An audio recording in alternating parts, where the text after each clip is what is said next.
Thank you. Thanks, guys.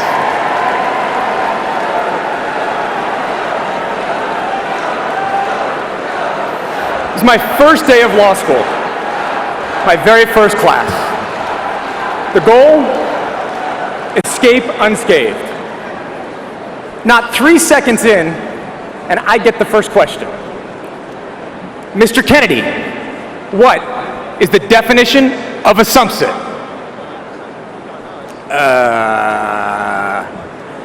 Mr. Kennedy, you realize assumpsit is the very first word in your reading. Yeah, and I actually circled it because I didn't know what it meant. Mr. Kennedy, do you own a dictionary? That's what people do when they don't know what a word means. They look it up in a dictionary. I never showed up unprepared for Professor Elizabeth Warren ever again.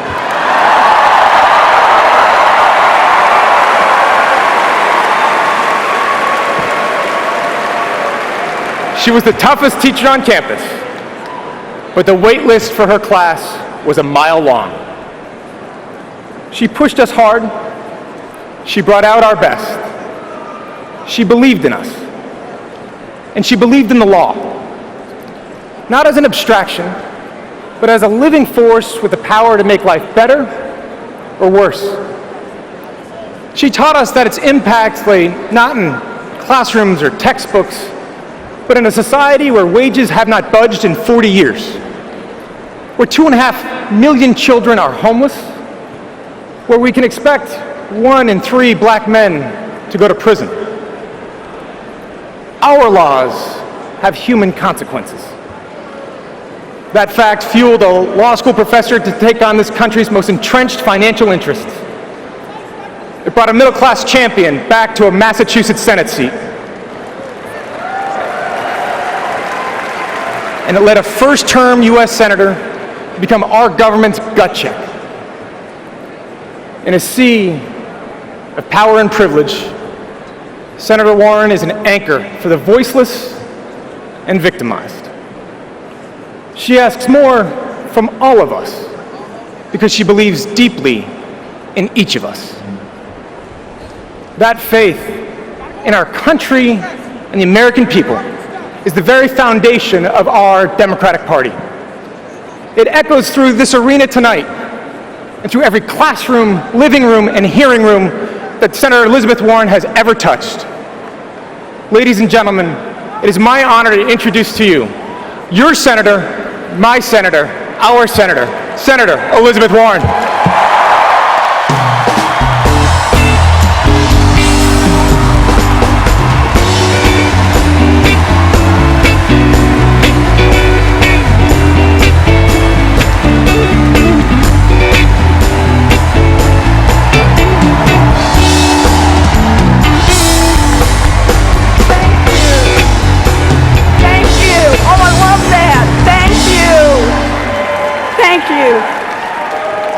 Thank you, Joe, and thank you, Massachusetts, for the great honor of serving as your senator. Thank you, guys.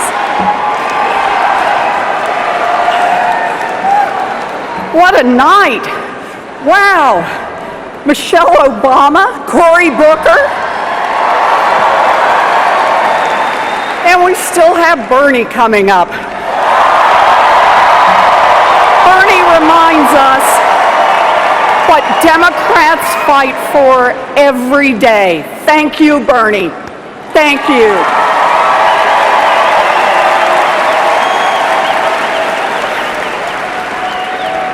Now, we are here tonight because America faces a choice, the choice of a new president. On one side is a man who inherited a fortune from his father and kept it going by cheating people, by skipping out on debts. A man who has never sacrificed anything for anyone. A man who cares only for himself every minute of every day. On the other side is one of the smartest, toughest, most tenacious people on this planet. A woman who fights for children, for women, for health care, for human rights. A woman who fights for all of us and who is strong enough to win those fights.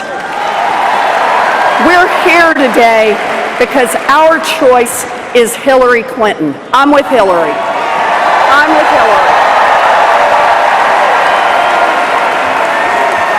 I'm with Hillary. You know, for me, this choice is personal. It's about who we are as a people. It's about what kind of a country we want to be. I grew up in Oklahoma. My daddy ended up as a maintenance man, and my mom worked a minimum wage job at Sears. My 3 brothers served in the military. The oldest was career, 288 combat missions in Vietnam. The second worked construction, and the third started his own small business. Me? I got married at 19, graduated from a commuter college in Texas that cost $50 a semester. The way I see it, I'm a janitor's daughter who became a public school teacher, a professor, and a United States Senator. America is truly a country of opportunity. Truly. I am deeply grateful to that America. I believe in that America, but I'm worried. I'm worried that my story is locked in the past, worried that opportunity is slipping away for people who work hard and play by the rules. I mean, look around. Americans bust their tails, some working 2 or 3 jobs, but wages stay flat. Meanwhile, the basic costs of making it from month to month keep going up. Housing, healthcare, childcare, the costs are out of sight. Young people are getting crushed by student loans. Working people are in debt. Seniors can't stretch a Social Security check to cover the basics. And even families who are okay today worry it could all fall apart tomorrow. This is not right. It is not.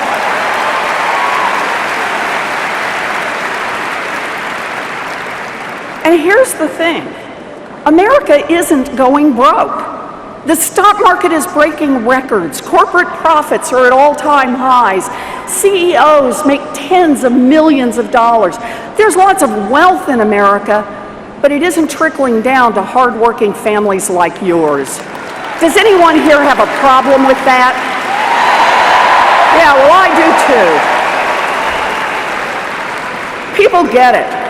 The system is rigged. You know, it's true. Now, so-called experts claim America is in trouble because both political parties in Washington refuse to compromise. Gridlock. That is just flat wrong. Washington works great for those at the top. When giant companies wanted more tax loopholes, Washington got it done. When huge energy companies wanted to tear up our environment, Washington got it done. When enormous Wall Street banks wanted new regulatory loopholes, Washington got it done. No gridlock there. But try to do something, anything for working people, and you'll have a fight on your hands. Democrats have taken on those fights. That's what we do.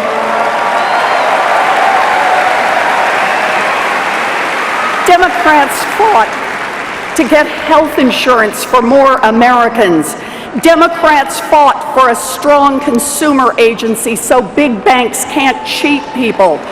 We fought, we won, and we improved the lives of millions of people. Thank you, Barack Obama.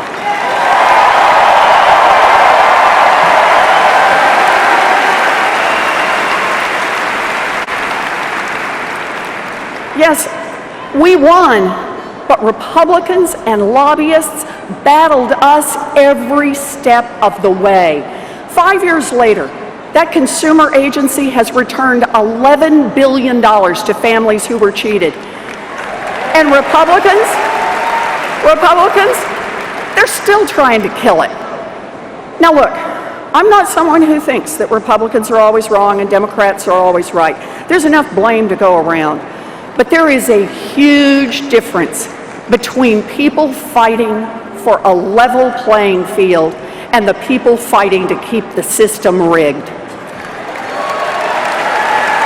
Look at Congress since the Republicans took over. Democrats proposed refinancing student loans, and Republicans, they said no. Democrats proposed ending tax breaks for corporations that ship jobs overseas, and Republicans, they said no. Democrats proposed raising the minimum wage, and Republicans, they said no.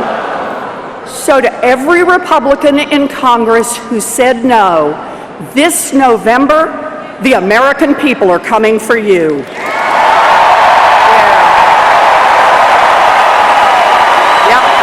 Yes. That's right.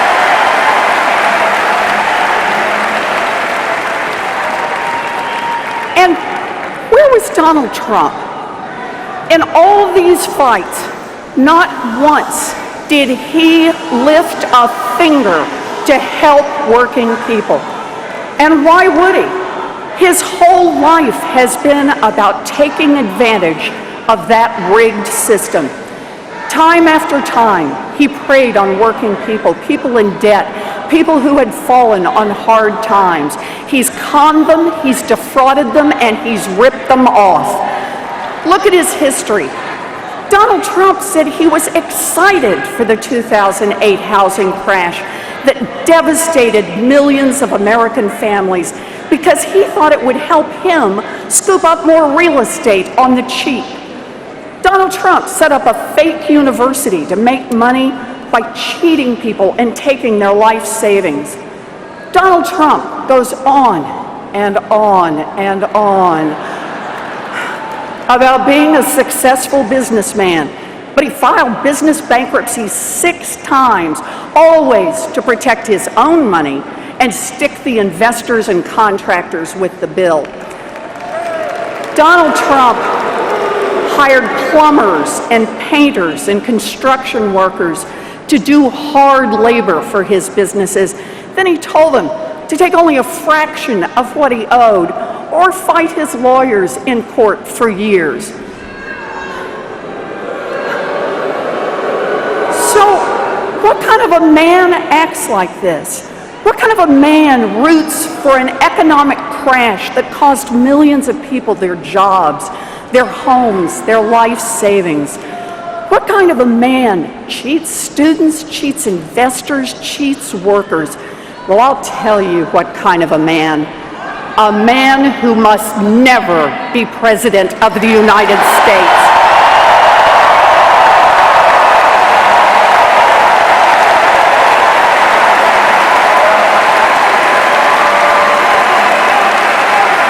Never. And we've got the leaders to make it happen. Hillary Clinton and Tim Kaine. They're going to make it happen. You bet.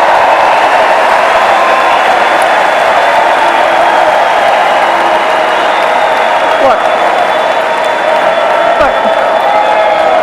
Donald Trump knows that the American people are angry. A fact so obvious he can see it from the top of the Trump Tower. So now he's insisting that he, and he alone, can fix the rigged system. Last week, Donald Trump spoke for more than an hour on the biggest stage he's ever had. But other than talking about building a stupid wall, which will never get built,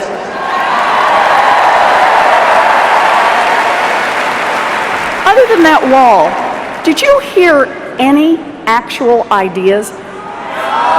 Did you hear even one solid proposal from Trump for increasing incomes, or improving your kids' education, or creating even one single good-paying job?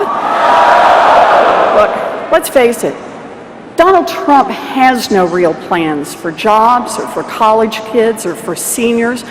No plans to make anything great for anyone except rich guys like Donald Trump. Just look at his ideas. Donald Trump wants to get rid of the federal minimum wage. Donald Trump wants to roll back financial regulations and turn Wall Street loose to wreck our economy again. And Donald Trump has a tax plan to give multimillionaires and billionaires like himself an average tax cut of $1.3 million a year. You know, you're struggling to put your kids through college, and Donald Trump thinks he needs a $1 million tax break? Trump's entire campaign is just one more late-night Trump infomercial. Hand over your money, your jobs, your children's future, and the great Trump hot air machine will reveal all the answers.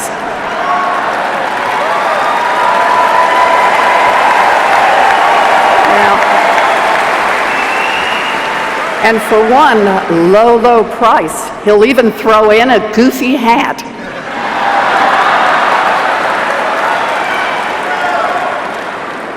And here's the really ugly underside to his pitch. Trump thinks he can win votes by fanning the flames of fear and hatred, by turning neighbor against neighbor, by persuading you that the real problem in America is your fellow Americans, people who don't look like you or don't talk like you or don't worship like you. He even picked a vice president famous for trying to make it legal to openly discriminate against gays and lesbians. That's Donald Trump's America, an America of fear and hate, an America where we all break apart. Whites against blacks and Latinos, Christians against Muslims and Jews, straight against gay, everyone against immigrants, race, religion, heritage, gender. The more factions, the better. But ask yourself this. When white workers in Ohio are pitted against black workers in North Carolina or Latino workers in Florida, who really benefits? Divide and conquer is an old story in America. Dr. Martin Luther King knew it. After his march from Selma to Montgomery, he spoke of how segregation was created to keep people divided. Instead of higher wages for workers, Dr. King described how poor whites in the South were fed Jim Crow, which told a poor white worker that, quote, no matter how bad off he was, at least he was a white man, better than the black man. Racial hatred was part of keeping the powerful on top.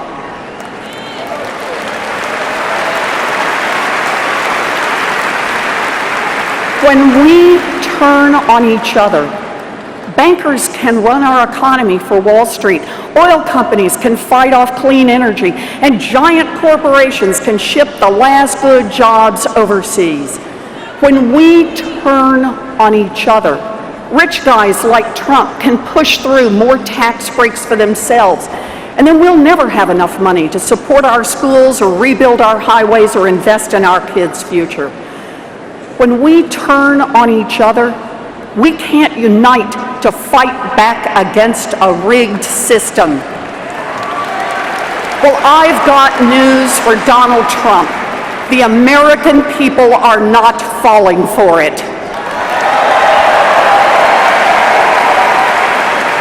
We've seen this ugliness before, and we are not going to be Donald Trump's hate-filled America. Not now, not ever.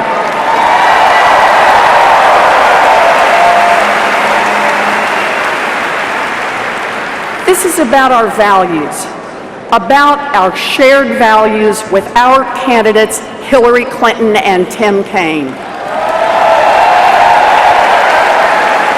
Let's talk about those values. We believe that no matter who you are, no matter where you're from, no matter who you love, equal means equal. Hillary will fight to make sure discrimination has no place in America, and we're with her.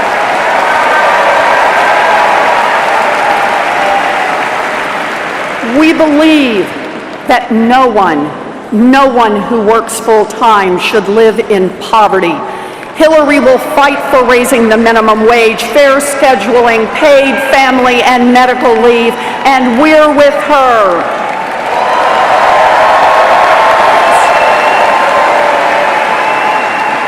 We believe every kid in America should have a chance for a great education without getting crushed by debt.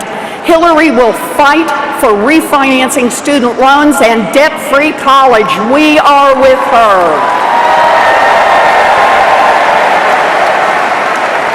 And we believe that after a lifetime of hard work, seniors should be able to retire with dignity. Hillary will fight to expand Social Security, strengthen Medicare, and protect our retirement accounts. And we're with her.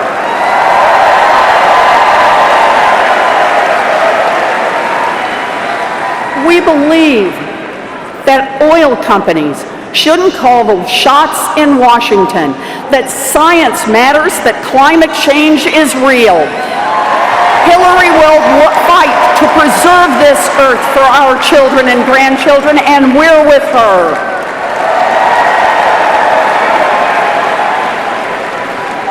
We believe, and I can't believe I have to say this in 2016, in equal pay for equal work and a woman's right to control over her own body. Hillary will fight for women, and we're with her. That's right. We believe we don't need weaker rules on Wall Street. We need stronger rules. And when big banks get too risky, break them up. Hillary will fight to hold big banks accountable, and we're with her.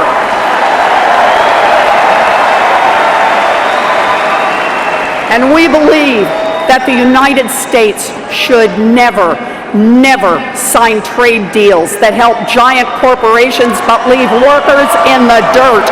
Hillary will fight for American workers, and we're with her.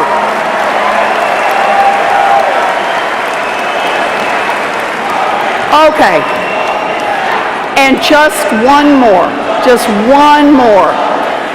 We believe we must get big money out of politics and root out corruption. Hillary will fight to overturn Citizens United and return this government to the people.